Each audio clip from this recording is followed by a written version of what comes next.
I'm Matt Hunkler, CEO and co-founder of Powderkeg, and on the show today, CEO and founder of Megawatt, Ilya Rekhter. I'm wearing a suit. I'm in the bus with the mayor sitting next to me, just sweating, watching Reed, straddle the driver's seat of the bus and open up all these electrical compartments and wireless. But to his credit, 26 minutes and I think like 10 seconds is what it took. He got it done. All credit to him. We won the bid. Ilya Rekhter has built one of the first sustainable Bitcoin mining companies in the world, Megawatt, which is headquartered in central Indiana. Prior to starting Megawatt, Ilya was the co-founder and CEO of DoubleMap, which was eventually acquired by Ford Motor Company in 2019. What started out as a college project scaled to one of the 100 fastest growing companies in America, doing all of this without taking a single dollar of outside funding.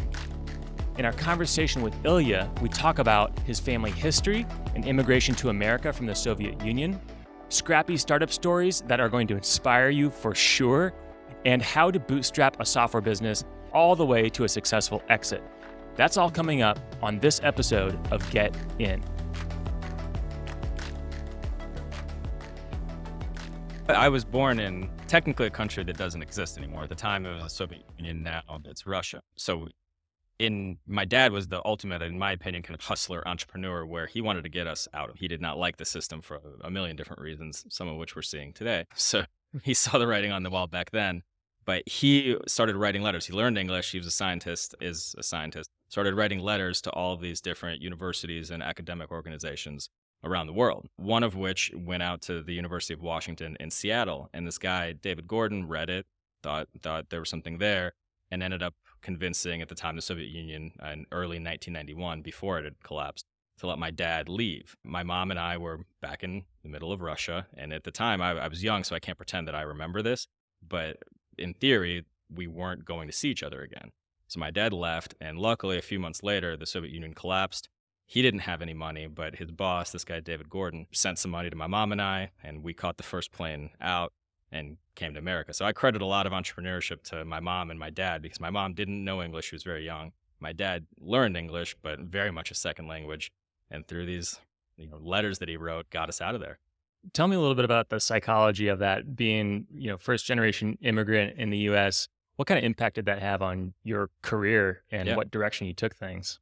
Well, if you think about it, I'm now in my second startup, but going back to the first one, startups, that's just not a thing that existed in the Soviet Union. It somewhat does maybe now, which is questionable in Russia.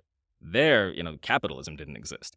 So had I stayed, had my dad not taken those risks, had my mom not taken those risks, my life would be vastly different. So I always felt the sense of responsibility to do something of value with opportunities that they gave me.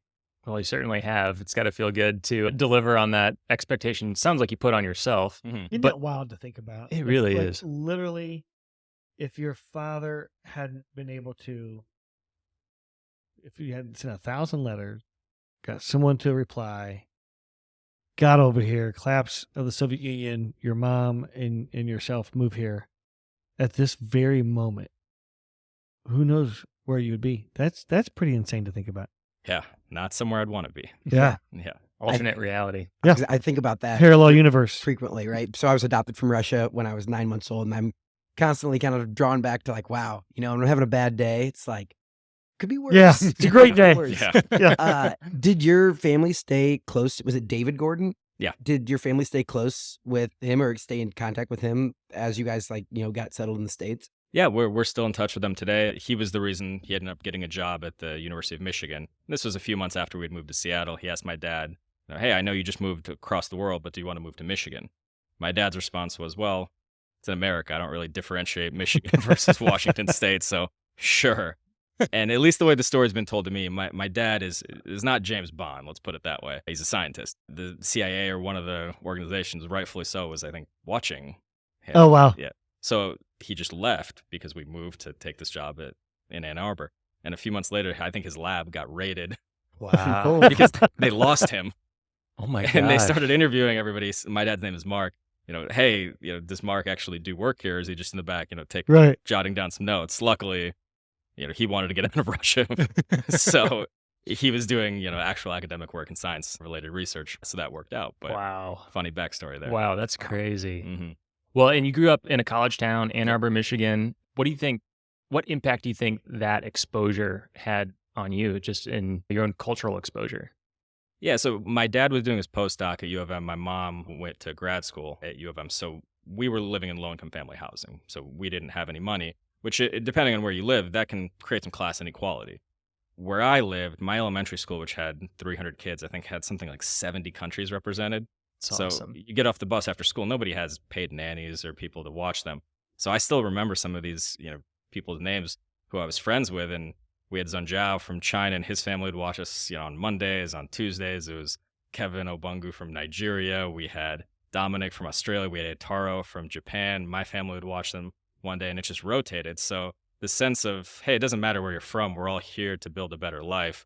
Doesn't matter what religion you are, what skin color you have, what background you have, what orientation of anything. We're all just working to build a better life. The most beautiful definition and explanation of community right there. Absolutely. It's amazing. Absolutely. That was my experience growing up in West Lafayette, across the street from Purdue. Was just all my best friend in preschool is from Morocco. My best friends in high school from Sudan and Poland and Korea. And I think a lot of times people who aren't from the Midwest, maybe haven't spent any time in the Midwest, don't realize just how multicultural many parts of the Midwest are. Absolutely. I think it's one of our underutilized assets Mhm. in a lot of ways, or at least lesser known assets. Absolutely agree. Well, tell me how you ended up in Indiana.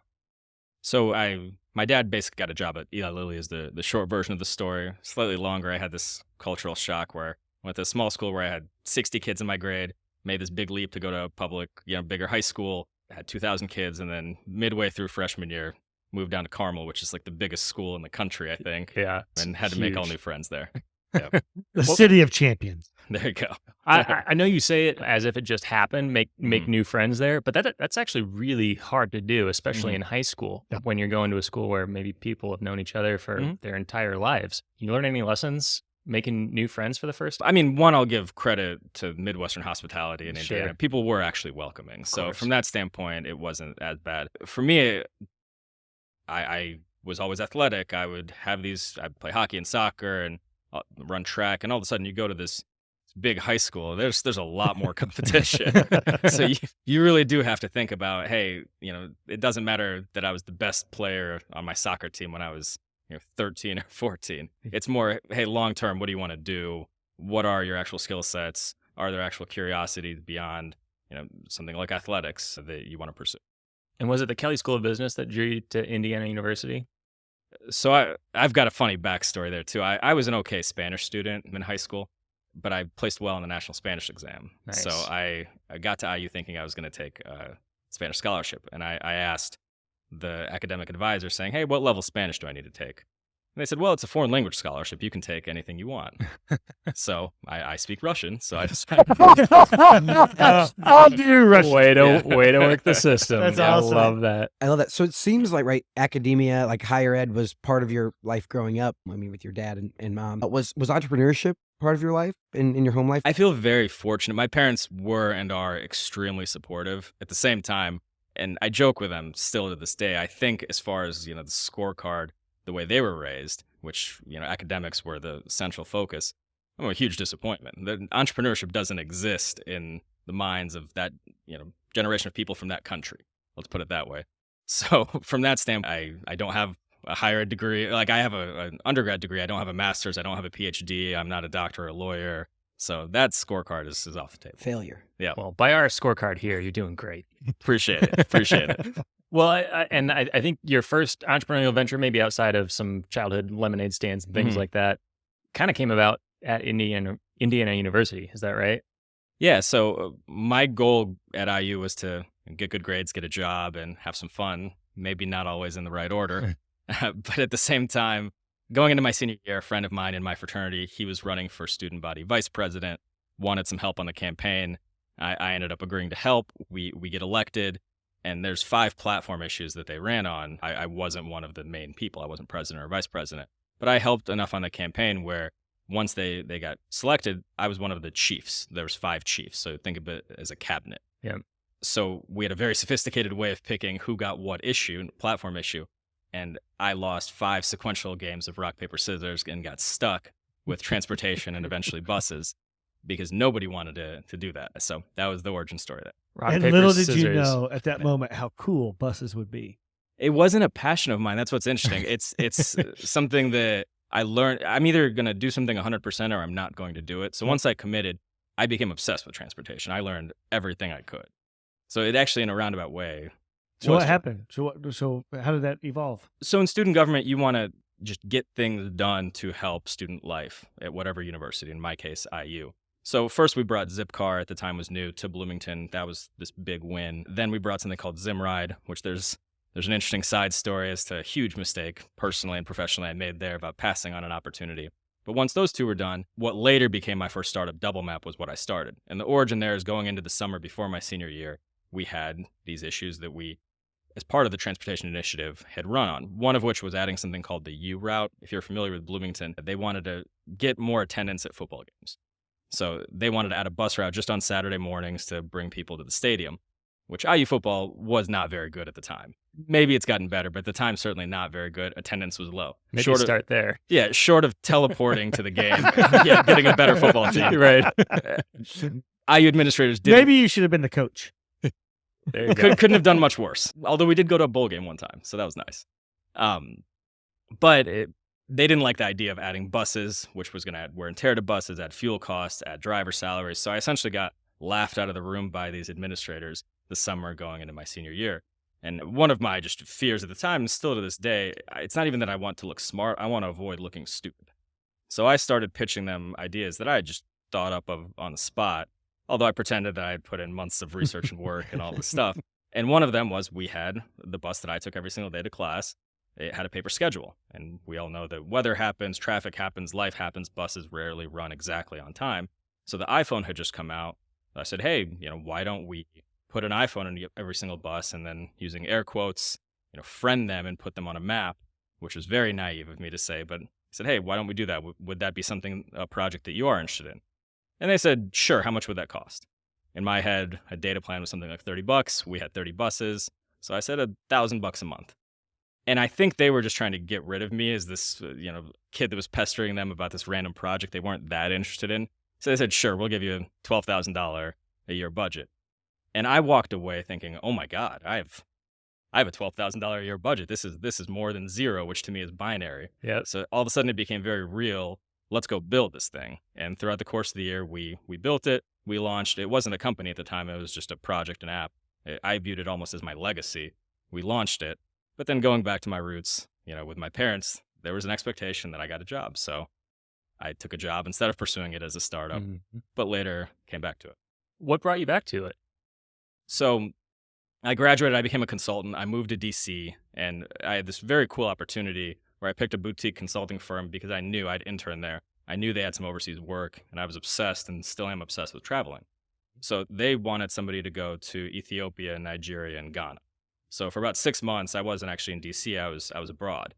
Fascinating experience. But while this is happening, I'm getting messages from the IU transportation manager saying, hey, we need X, Y, and Z bugs fixed in this bus tracking app that you've released. And again, it's my legacy, so I wasn't looking for money. I said, sure, I'm dealing with some work things and some rolling blackouts potentially, but I genuinely want to get around to it. I will do this. You don't need to pay me. And he cut me off. His name's Perry Mall. I still actually have a relationship with him to this day. He's an amazing guy. I owe a lot of what we achieved to him believing in us. I said, it's going to take me some time. He said, you don't understand. We have 30,000 kids using this every single day. I'm getting more phone calls than it's worth almost at this point if the thing doesn't work. We need this fixed now. You found product market fit. Unintentionally, yes. So he almost started negotiating. He said, well, what's it going to take for you to do this now? Is it going to cost money? How much money? All this. And then I almost pivoted because I had been entrepreneurial my whole life. I was the kid with the lemonade stand. I was the kid selling bootleg DVDs at summer camp. So I was always obsessed with, some kind of, whether you call it product market fit, but some kind of building, right? I wanted to build things of value. And in this case, there was dollars on the table. So I think we negotiated our first deal was an annual contract for $18,000 a year, which is not enough to live off of. Let's put it that way. But to me, it's very binary. I still believe this to the day that it's just as difficult for a startup to go from making $0 to making $1 or $2 as it is to making millions of dollars. Yeah, but can you imagine how many startups would love to have someone reach out to them and say, hey, I want to be a customer and I'm going to start at $18,000? That's massive. It's awesome. But I think that only happened because as students, a lot of times we feel powerless. We're young. We don't have experience. We maybe feel like we don't know what we're doing. In my case, I almost felt the exact opposite. I felt plenty stupid, not knowing what I was doing, but I was paying tuition and I was representing students as part of student government who paid a whole hell of a lot of tuition. And all of a sudden, these IU administrators and these transportation people at IU, luckily in our case, they were supportive and genuinely interested. But even if they hadn't been, they have an obligation to listen to us. At which point, if you build something of value and it's live today, and that was 2009, 2010 when we built it, they have to follow through on it. So all of a sudden, it wasn't that we were pushing them. We found product market fit, like you said. So for all the students that are right now, as we record this, using the bus mapping on campus at IU, think Ilya. Only if it works. If If not, it doesn't work, Ford. it's their fault. Yeah, exactly. Well, yeah. Nate already teased this. Talk to Ford. Ford ultimately acquired this company. Yep. A lot of things happened in between. Yes. What were some of those kind of like pivotal moments? Matt, I might back you up. Yeah. Right. So you talk about your parents giving you this kind of like report card grades of go get your master's, go get your PhD. How did the conversation go when you said, I'm actually going to go work on a startup that makes $18,000 a year and quit my lucrative job abroad in consulting? I think not only at that moment, but genuinely, if you ask my parents now, for the first 5 years of the company, I think they thought that I'd lied to them and I'd actually been fired. Because in their head, who quits a job, any job, much less a good job that I enjoyed, that was letting me travel, to go do, and I, again, air quotes, but this is what they called it, this quote bus thing, for what ended up being 10 years. But for the first 5 years, who knew what it was going to become? Yeah. Wow. So I guess if you were they supportive or was it kind of like a fight there? So that's where I credit a lot to them, right? They did not get it. Up until the day we sold to Ford, and solely because I think they knew what Ford was, they got it. But they were always supportive.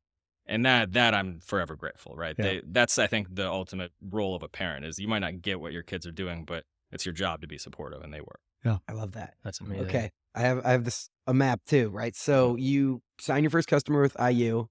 You're now working on DoubleMap. Mhm. What do you do next? So life came at me very quickly. So going back, I was living in DC, and as a consultant, you're taking primetime flights wherever you want, booking them last minute. I was living in a hotel room, so my room was cleaned every day. I wasn't spending any money on food, all this stuff. All of a sudden, one of the first clients we ended up pitching that just came up for bid was Georgetown University. So I'm back in DC, but I'm living in Indiana, and all of a sudden, I'm not flying to Dulles on a direct flight in the middle of the day. I remember this very well because it stark over the course of 2-3 weeks of a gap. I'm flying from Indy to Baltimore on Southwest, taking the 36 bus from BWI to the Green Line on the Metro in DC, taking that to a buddy of mine who lived in Arlington and sleeping on his air mattress to go pitch Georgetown, which did that for a while to build a relationship to show them we were committed to them. That was part of our pitch because we're a young startup. So they're buying, I think, us as much as they're buying the product and belief in us. But eventually we won the deal, and that was a big pivotal moment for us because that's a university, like a brand that people know. How old were you at the time? A year out of college, so 21, 22. That's amazing. Okay. Then fast forward, right? I did some research, and you were pitching the mayor of Columbia, Missouri? Sure, yeah. Tell me about that story. So even after we had gotten Georgetown and we got University of Michigan, which was nice, it brought me back to Ann Arbor and some of these other schools, we started pivoting more into municipalities and cities. Eventually, we ended up doing corporate fleets and airports and hospitals, but Columbia, Missouri was both, right? It's a college town, but also a larger city in Missouri. So we're pitching them, and even though we have a product and we're making 7 figures as a company, we're still not the 800-pound gorilla in the room. We still have a lot to prove. So our pitch was that we're this nimble product. We can install it really fast. We're not like this old tech where you have to tear apart a bus and do all this crazy stuff. We were using not iPhones as I had originally pitched, but something similar like a tablet infrastructure, more ruggedized. So we pitch, and when you do these requests for proposals, RFPs, you submit this 100-page document, which that's a story in of itself about creating that content and staying up nights. There's a lot of blood, sweat, and tears that goes into that. But if you make it through the initial process where dozens of companies can submit, they usually whittle it down to 3 or 4 finalists, and you go and pitch in person. So in our case, we drive out there, and you have no idea who is going to be in the room. Sometimes it's just the transportation manager, maybe and a few more people. In this case, it was a big project for them. So the mayor of the city is there, and there's probably like 30, 40 people were presenting all of this too. And again, our pitch was under 30 minutes, we'll install this in a bus. Here's our installer. Mind you, our installer is my college roommate and one of my best friends. He's not like a professional installer. We hadn't timed him as to how long this was going to take. I was relatively confident. Was he wearing penny loafers as well? We actually played it up, right? So it's amazing. It's fun. No, it's a good point, right? Because we all had to play our role. Yeah. When we usually did installs, I'm getting my hands dirty. All of us are doing everything. Right. But in this case, I'm wearing a suit, and he's the installer. So they said, oh, that's really interesting. Let's pull up a bus and test this. So they immediately pull up a bus. They pull out an actual stopwatch. And I want to help. His name's Reed. He's still in town here. I'm still very good friends with him. I want to help him. We usually would tag team these installs, and we had a few more people with us. But I can't because the role that I'm playing is the presenter, the CEO of the company. I'm wearing a suit. So I'm in the bus with the mayor sitting next to me, just sweating, watching Reed, straddle the driver's seat of the bus and open up all these electrical compartments and wire this. But to his credit, 26 minutes and I think like 10 seconds is what it took. So by the skin of our teeth, he got it done. All credit to him. We won the bid and moved on That from is there. awesome. Yes. That's amazing. Well, you mentioned Reed as one of those early characters on your team. But tell me a little bit about your co-founder, Peter Servas.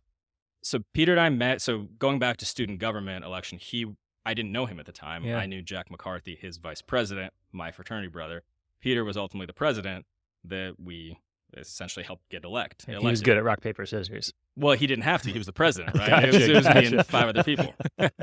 So I didn't know Peter. He didn't know who I was. But I think over time he saw that I cared. And in this case, I think whether it's finding co-founders or getting ahead in any career, just caring and giving a damn, I think goes a long way. Over time, it shows. So in his case, he was like, wow, this is actually turning into something. Him and I started talking. He was going into investment banking and ultimately did, but we bonded over the fact that we both liked startups. We liked tech. Frankly, we didn't want a real job. Yeah, We wanted to create our own jobs and ultimately became business partners that way. that's amazing. How do you think you guys complemented each other? Because sometimes it feels almost like alchemy, how these co-founding teams get put together. And while a lot of times co-founder relationships are complementary, a lot of times they're not gone into consciously being like, hey, you do all the things that I'm bad at and I do all the things that you're bad at. How did that kind of play in the relationship between you and Peter? I think, so we had a third co-founder as well, and there's probably a cleaner example with him. His name's Eric. Sure. Peter and I, just being young, and naturally you have different skill sets, right? Even if you take what our professions were, he was an investment banker, I was a consultant.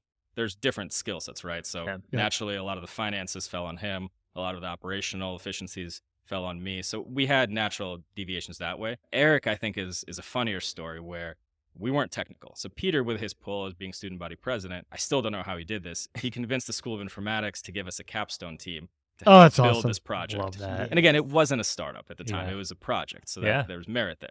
But they treated it like a class. So I wanted, the finished product. I was ready to, work day and night to get this done. I was going to graduate. There was a ticking clock. They're going about this, week at a time, a semester break. They're taking vacations, all this stuff. And I'm still friends with some of the people on that team. So they were very talented, but it was just different for them. So after their capstone finished, we said, hey, we need some technical help. So through a friend of ours that we met, he said, hey, I've got this smart guy. He's younger. His name's Eric. And I remember I was somewhat cocky at the time, right? We had a DoubleMap, as we thought it was a bus. We thought we'd invented fire. So in walks this guy. I'm a senior. I think he was a freshman or sophomore at the time. And, I said, hey, here's what we have built so far. If you start by doing some of these low-level bug fixes, maybe you can work your way up to do this, and then eventually this, and this. That's amazing. And he's super humble to this day. He listened to me rant for 15 minutes, and then our mutual friend had told him maybe a week or two in advance what we'd been working on for 6 months. He just casually turns his computer around. Oh, this is And awesome. he had built exactly what we had spent 6 months building in under a week. Wow. So I just backpedaled, and I was like, listen, what can I do to just get you to join our team? We'll do whatever you say. And it goes to show he ended up interning at Google. Fascinating, brilliant guy, but he became our CTO and co-founder. That's amazing. How did you convince him to quit the Google route and go in on a startup? Honestly, I'm not sure to this day.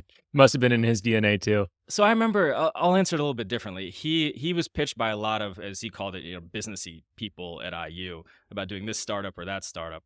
And he said what differentiated Peter and I to other people who were presenting this to him was that we actually followed through and had an MVP, a minimum viable product, and it showed follow through, and we're taking it very seriously. Ended up getting paying clients, all of that. Most people, they're just talking and have pretty slides and pontificating. Exactly, Yeah. right. So I don't know exactly if that convinced him to leave Google. Maybe by that point we'd gotten a little bit more traction. I mean, he saw, that it was a legitimate startup that was going to be high growth, but getting him to buy in early on, that's what it took. So talking about getting that traction, again, did my research here. You guys topped off at what, 93 on the Inc. 5000 list? So we made it 4, maybe 5 years in a row, but that was the highest. 93. Yeah. So what attributed to that growth? Like, how do you go from, you're got a couple customers here, you're on an air mattress in the DC area and out sweating while someone's installing on a bus to 93 on the Inc. 5000 list? So I don't know if there's one single thing, but using DoubleMap, and I'll dive a little bit into the details of what we did, what our products did, right? So the story of a static schedule, you want to know where your bus is in real time. Think Uber for buses. That's how it started. But if you think about transit, right? So we're sitting here in Indianapolis. If you need to ride the bus, meaning you don't have a car, you don't have a bike, and you need to get across town, you have exactly one choice, and that's the bus system, Indigo. So there's almost this natural monopoly for transit organizations, and they have a budget to where ultimately they want to do the best for their riders, but there's only a certain amount of dollars to go around, to where an app to track the bus by itself oftentimes doesn't move the needle for them, right? Is that going to increase ridership? Is that going to decrease costs? Is that going to increase operational efficiency? Maybe, but there's not a scientific way to prove it. So we launched this and, we thought we were, again, geniuses, right? We had a dot moving on a map, multiple dots by this point in time, but it didn't sell. So we started talking to real world customers. And what we realized was there's other budgets and other projects they're pursuing. But our technology, we're putting brains inside of the bus. And if you walk into a bus even today, oftentimes you're walking back into the 1970s as far as, tech, systems aren't talking to each other, all of that. So in our case, we realized there was a bid coming up where they had a sizable budget to help visually impaired riders. So imagine now, if you're visually impaired, you're blind, you're relying on a bus driver to announce when the next bus stop is.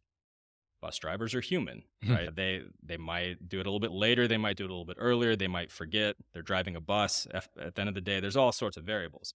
So again, Siri was coming out around this time. So we had voice synthesis technology. We already had this tablet infrastructure in the bus. We realized we could actually leverage the exact same hardware we had, plug into the speaker system on the bus, and actually help visually impaired riders. And oh, by the way, there's a budget for that. And oh, by the way, we have this cherry on top now, this app to track the bus that was our differentiator away from other companies that we were competing against. So it became this ecosystem where we did a lot of things inside of the bus to integrate these siloed systems, help route optimization, help count passengers so that you knew where and when people got on and off so that you could optimize your routes. And that ultimately led to the company taking off and us winning bigger contracts. Make sure to mark your calendars for August 29th through 31st for Rally, the world's largest cross-sector innovation conference featuring pitch competitions, demo arena, interactive experiences, and a whole lot more. Join us on August 29th through the 31st in Indianapolis and visit rallyinnovation.com to secure your tickets today. Tell me about how you ended up getting acquired by Ford. Was that something that was always kind of a North Star for you, or did that kind of happen through some serendipity as well? I think hindsight's 20/20, right? Sure. At the time, you're just trying to grow and stay alive. Yeah. And, pay your bills. But starting out, I wanted to be a true entrepreneur. And, you have this checklist where you want to sell a company, you want to grow it to where it's valuable to somebody else. So that was a goal. Now, it took way longer and it was way harder than I thought, to where if that's the pure goal that somebody has, I would advise them to go maybe do something else. And we never expected to sell to Ford. But ultimately, we got big enough to where one of our competitors was actually acquired by them. Out of curiosity, we called the CEO. We were at CES one year, and we called the CEO and said, hey, how's life at? And ultimately, he introduced us, and we ran a process to where we had, I think, 4 or 5 other offers, and we ended up picking Ford. That's amazing. Did you have like VC or investors that were like kind of maybe pushing you towards an exit? So we were bootstrapped. We raised $0 throughout the history of the company. That's amazing. And there's nuance there, right? It's not that we were against raising money. It's that going back to these requests for proposal, like we talked about Columbia, Missouri. A lot of these RFPs, they have grant funding to where they have, let's say, $400,000 or $500,000. You win a bid, it's a 5-year bid, but a good chunk of it is actually allocated up front to where you still have to deliver on the product and you still have to, from an accounting standpoint, recognize the revenue over 60 months. Cash is king. Yeah. Yep. And when we were actually raising our initial round, which we had $1 million term sheet originally that we had raised, throughout that process, it took 6 months. We won our first RFP and said, hey, we don't have to give any equity here. Yeah, your customer is your VC in essence. Yeah, why don't we just do this model? Yeah, that's great. I love that. Well, I would love to understand what you were thinking after that exit. I know a lot of times founders can kind of feel a little bit lost after they've put so many years and so much of their life into something. But I also know you have a lot of different passions and you've gotten involved with a number of different startups here in Indiana. I'm sure you traveled a little bit as well. Tell me a little bit about that time period after you sold DoubleMap. Yeah, I'm a pretty candid guy, so I'll give the good with the bad, right? Yeah, that'd be because great. everybody has this image, right? You sell. I had this image of other entrepreneurs. You sell, and you're like on a beach somewhere, Right. Yep. right? In our case, I actually think our work ramped up after we sold. There was more meetings. There was a lot of red tape and a lot of things we had to learn. Now being part of a huge international company that we as a little startup weren't necessarily paying attention to at the time. So there's a lot more work. I got married at the time. I had my daughter at the time. This was August of 2019, so little did I know COVID was right around the corner. So a lot of things happened there. But I signed a non-compete. Ford didn't particularly want me to, start the next version of DoubleMap to compete with the one they bought. Fair. Or at least that's what I assume. And I had some time I had to stick around at that company. But once I left, it's more, hey, I spent the last decade of my life in transit, and I can't start another company in transit. So what is it that I do? And in my head, again, there's this playbook. I don't know if it's just in my head or if this is reality, but if you're fortunate enough to sell a company, then you start doing some angel investing. So that's what I did just to stay plugged into the tech community. And I had some connections of people who I knew were raising money, who I'd worked with in the past that I was passionate about helping and participating in.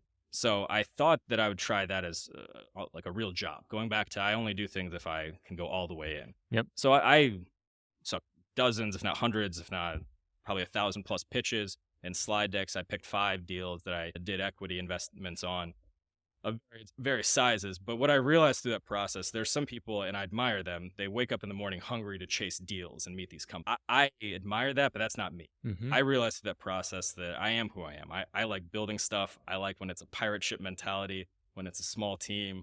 We're all very much pulling in the same direction. We're going to make mistakes, but we control our own destiny. So I did that for probably about a year. And then I said, okay, I need to think of what I'm going to do next.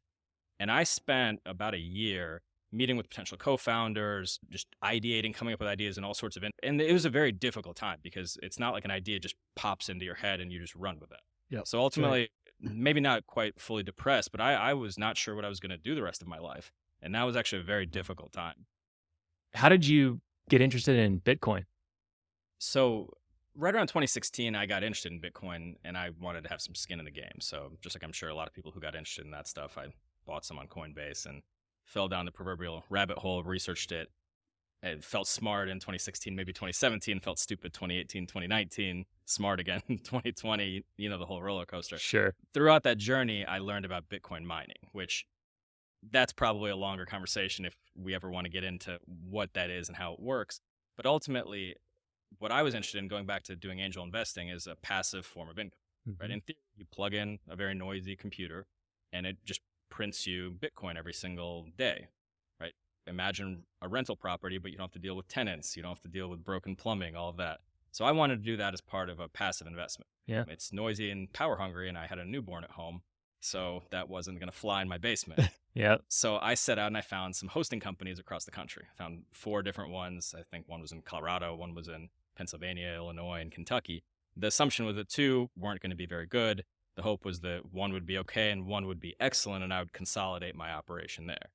What I learned is that they're all genuinely run by good people. I still am friends with a lot of the founders of those companies, but they either didn't own their own land, didn't own their own buildings, in some cases didn't know how to run a business or wouldn't pay their bills on time. And then I had this 6-figure personal investment of these weird computers that were homeless collecting dust. And I didn't feel good about it, much less explaining that to my wife.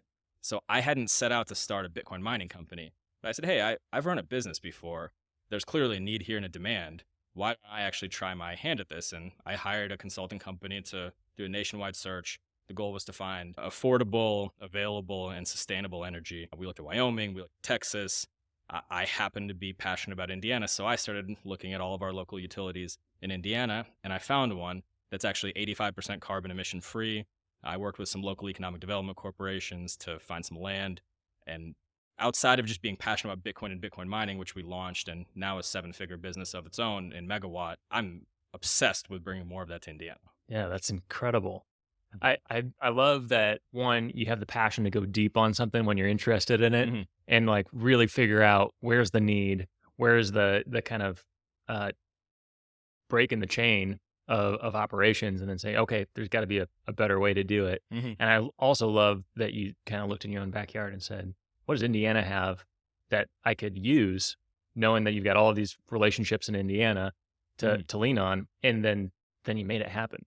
Well, and that's, I think a lot of people, they talk about Silicon Valley and they talk about New York, and, we're here, in a flyover state, some would call.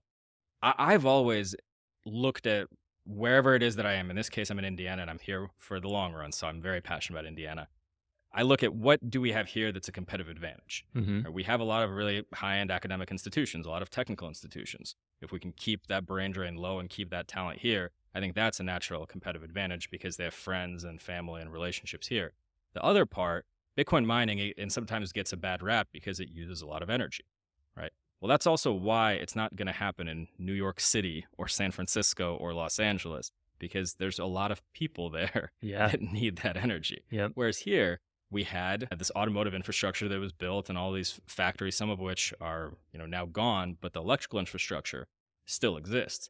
So where the city we're in, and the location specifically we're in, used to be this 700,000 square foot warehouse that an employee torched in the 80s. They got upset or something, torched it. There's newspaper articles about it. So it looks like a bomb went off. It's just a carcass. Wow. But there's this electrical infrastructure there from the grid that's 85% carbon emission free. So we're talking a lot of wind, a lot of solar, a lot of nuclear in that area. And all of a sudden, we're revitalizing this area where the downtown, the building's falling. Since we've been there, there's buildings that have just collapsed because there's nobody in them. And all of a sudden, they're a high-tech hub on the bleeding edge of Bitcoin mining. And we're creating, local jobs and working with local contractors, all of that. That's amazing. Are there states that are treating Bitcoin mining as an industry and leaning into that with, tax credits or energy credits or and talk about that? Are there states that are treating that way? And how does Indiana think about that? So Indiana thus far is not doing anything. And funny enough, if we were as a state to do a tax credit, probably be bad for my business. That'd mean more competition for energy. I'm so in favor of that because I'm okay rationalizing an AI startup being in San Francisco. We have talent here and there's nothing stopping Indiana from having AI startups. But there's just a disproportionate amount of capital out there to where it's going to be difficult for us to compete on a macro scale. I over my dead body, will Kentucky beat us? Nothing against Kentucky, but that's where I'd kind of draw the line, right? So Texas has some incentives, Wyoming has some incentives, but Kentucky is a more recent example where they have this 7% tax credit where electricity that's used in Bitcoin mining is tax exempt. So that's attracting publicly traded companies. There's over 30 publicly traded companies that do just Bitcoin mining. Wow. To set up shop. What are in their those market states. cap ranges? Do you know off the top of your head by any chance? Hundreds of millions to billions. Yeah. There's a wide range. Yeah. And they've, market has not been doing great, so they're not doing great. So there's questionable portions there. But that's kind of my point, is that even if the companies that come go bankrupt, let's say that I'm wrong and all these companies are wrong. What happens to the state? Well, they built a lot of electrical infrastructure and they put transformers and a lot of this wiring down at their expense that's now left over, at which point go build a data center. Yeah. Right. Yeah. In the meantime, they're paying taxes and it's taxed as ordinary income. Use that tax income to build roads, hospitals, and schools. You don't have to be bought in on Bitcoin to do this stuff. Right. Not to mention it can help balance the grid and all this, in my opinion, fascinating stuff that Bitcoin mining can do beyond what people view it as, which is just Bitcoin. Yeah. Well, I think this might be a good opportunity to ask you your opinion just overall on Bitcoin. Obviously, you're all in, But I know there's a lot of skeptics out there. Obviously, there are a lot of people who are naysayers and have kind of been down on it the entire time. And of course, the market has fluctuated too. So no matter what you want the narrative to be, you can find the data to support it Sure. either way. But what's kind of your take on it after going super deep on Bitcoin? So I'm just Bitcoin, so I don't nothing against all other coins, but I'm just into Bitcoin and Bitcoin mining specifically. And nothing against all other coins. I'm just a Bitcoin guy. That's what I believe in, and I'm not all in. Like, I love it. That's to say, we're running a business, right? We have a payroll, we have bills. Those bills are in U.S. dollars. So ultimately, it has to be a balance of both. I can't just lead with my heart. Ultimately, we have a bottom line. With that said, I think that there's opinions, and you said there's data to support any viewpoint. I totally agree. But I like practical physical examples. And that's what I love about Bitcoin mining relative to any sort of coin, because you can touch it. You can see the actual impact. So an example, in 2020, 2021, you might remember there was a snowstorm that blew through Texas. And if you lived in, let's say, Austin, for It example. just happened again, like last week. Yeah. So last week, it didn't impact the grid as much because of Bitcoin mining. And I'll give that example. So back in 2020, 2021, if you think about how electrical grids work, and I'm not trying to get deep because heck, I'm 6 to 8 months ahead of you guys, if nothing else, right? I'm learning this myself. But you have a certain amount of power plants that are built for the community that they support, and they assume some level of growth rate in that city. You take Austin in 2020, COVID happens, all of a sudden all these people move there. That's going to stress any power plants that they have. Oh, by the way, it then snows. It doesn't snow that often there. That stresses the grid even further, which Texas is an unregulated grid. We can talk about that some other time, but largely that meant that if you live there, either your power cost went up 10x, which that's substantial, or you didn't have power and you had a ceiling fan that had icicles going on it, and that's very bad for a million different reasons, right? So how do you fix that? Well, you build more power plants, right? That's expensive, that's slow. Or you can tell businesses to power down. Now, you don't want to tell a hospital to power down, right? They use a lot of power, but that's probably useful, right? You can tell a data center to power down, and they could, but then you can't watch your Netflix show and you're not happy, or whatever you can imagine, right? Gmail is down. That's not good. Or Bitcoin mining, again, the knock is that it uses a lot of power, but it doesn't have, in some people's opinion, not mine, utility beyond just Bitcoin itself that it generates. Well, great.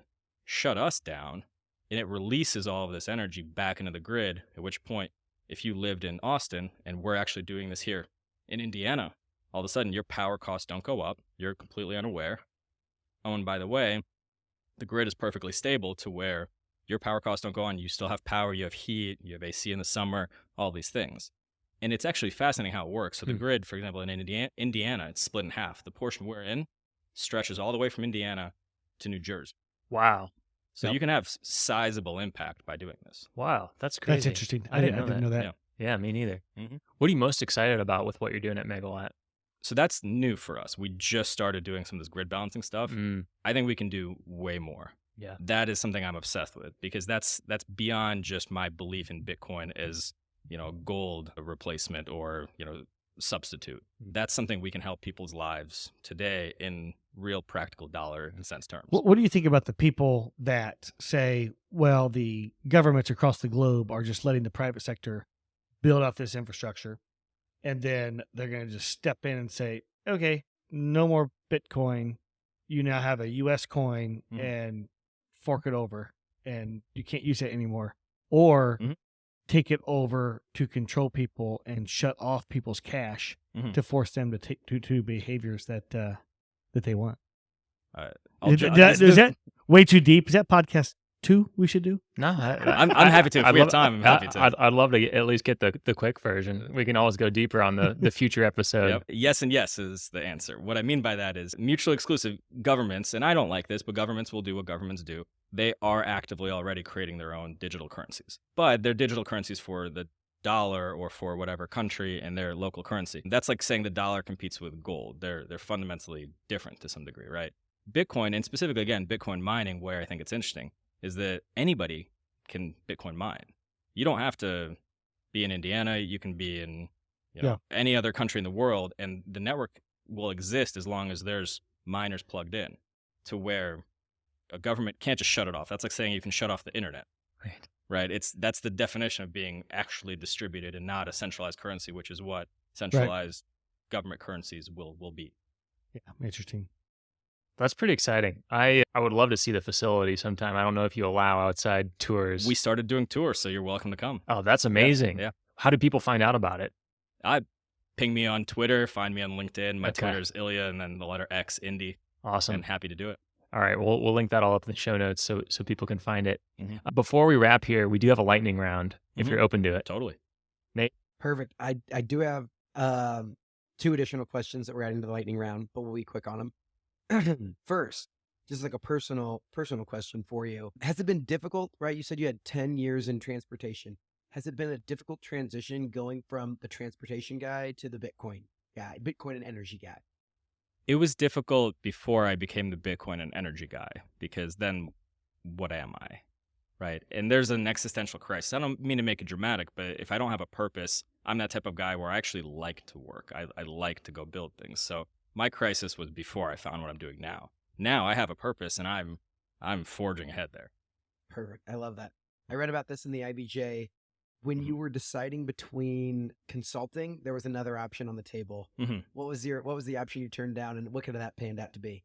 Yeah, I'm not complaining because I feel incredibly lucky to have the career that I've had and meet the people I've met along the way, which is to say I made a huge mistake and my career would have been way cooler had I taken this one opportunity.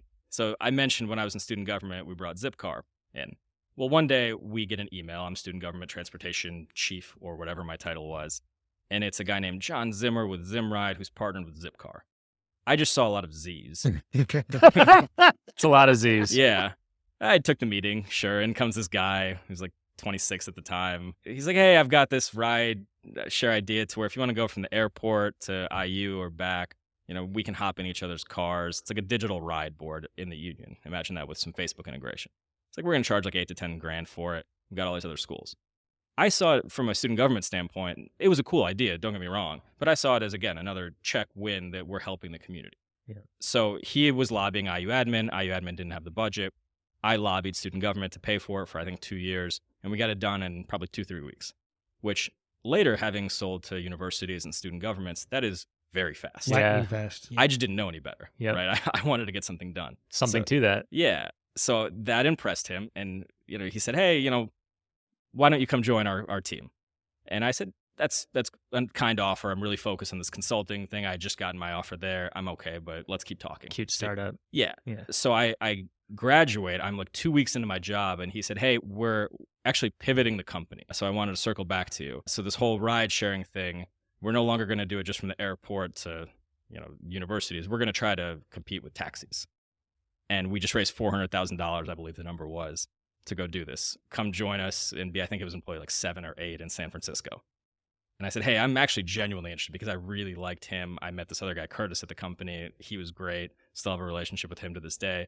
But I said, $400,000 is going to last you like a minute and a half in San Francisco. And I don't know about this whole idea about getting into strangers' cars. So I passed. And I still have this email correspondence. Of course. That's awesome. Fast forward a few months, I think we're pitching Stanford or something like that. So I'm back in San Francisco. And I take a Lyft to meet John at their office. And I realized what their office was and like what it had become. It wasn't in the Midwest yet. We didn't have it here. But I realized the scale that they were already on then. I was like, oh my gosh, I've made a terrible, terrible mistake. So this company is Lyft. And it at this became point. Lyft. Yeah. So I don't know financially what that means, but when they went public, I can imagine people there did well. We won't do the math on that. I've avoided doing the math just so I can keep my sanity. There you go. All right. Great. So now to the true lightning round. Mhm. Outside of the amazing entrepreneurs, what is Indiana known for? I mean, I think hospitality, sports, marketing, tech would be kind of the things I would say we're known for today in racing. I think that we have opportunities to expand on that a lot. I use Bitcoin mining as an example of this infrastructure that already exists that I feel like is untapped. That's just what I'm focused on. I'm positive that there's dozens of other things that if people really look at it through that lens, that there's opportunities for us to not only compete, but to have natural competitive advantages over the coasts. I love it. What is a hidden gem in Indiana? Hidden gem in Indiana. Megawatt. I like Megawatt. It's a good question. I mean, At what point will you enter the gigawatt? that was our joke when we were coming up with a company name. And people asked that, and I said, listen, we'll rebrand. That'll become a good problem if that happens. I was in Bloomington yesterday, and I love There it's called DATS. Here it's called YATS. I think they had a falling out. I love that. Yes. They renamed it. I love that Gem. too. Yeah, I like Nick's English Hut, so There we went go. there and then Buffalo's. Those are great hidden Mhm. gems. I'm just thinking to the future now. 1.21 Yep, gigawatts. yep. Yes. 88 miles an hour. I love it. All right. Who is someone that we need to keep on our radar? Someone who's doing some big things. So I talked about angel investing, and the first company I invested in is called Malomo. So they're run by Anthony Smith and Yao Ning. I know nothing about e-commerce. I just believe blindly in those guys' ambition and intellect. So I think those guys are awesome and crushing it. Amazing stuff. This was a great episode. I agree. Is that it? That's all I have. You have Yeah. completed the lightning round Awesome. in a Thanks for very having me. energy efficient way. Perfect. Not surprisingly. Ilya, thanks for being on the show, man. This was great. Thanks, Thanks, for having me, Ilya. Matt. Yeah, It's amazing. thanks a lot, Toph. This has been Get In, a Powderkeg production in partnership with Elevate Ventures. And we want to hear from you.